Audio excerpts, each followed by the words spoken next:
أعوذ بالله من الشيطان الرجيم. بسم الله الرحمن الرحيم.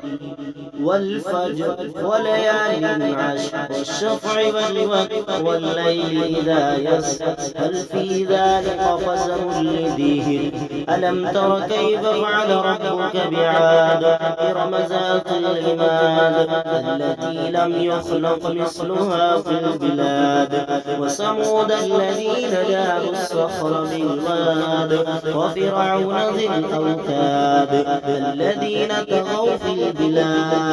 فأكثروا فيها الفساد فصب عليهم ربك سوط عذاب إن ربك لبالمرصاد فأما الإنسان إذا ما ابتلاه ربه فأكرمه ونعمه فيقول ربي أكرمن وأما إذا ما ابتلاه فقدر عليه رزقه فيقول ربي أهانن كلا بل لا تكرمون اليتيم ولا تحاضون على طعام المسكين وتأكلون التراث أكلا لما وتحبون المال حبا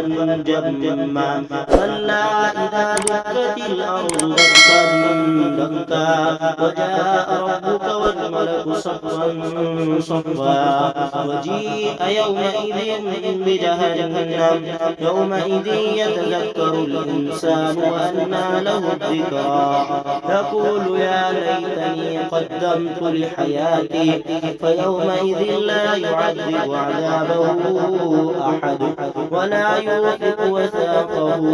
أحد يا أيتها النفس المطمئنة ارجعي إلى ربك راضية مرضية وادخلي في عبادي وادخلي جنتي. صدق الله العظيم.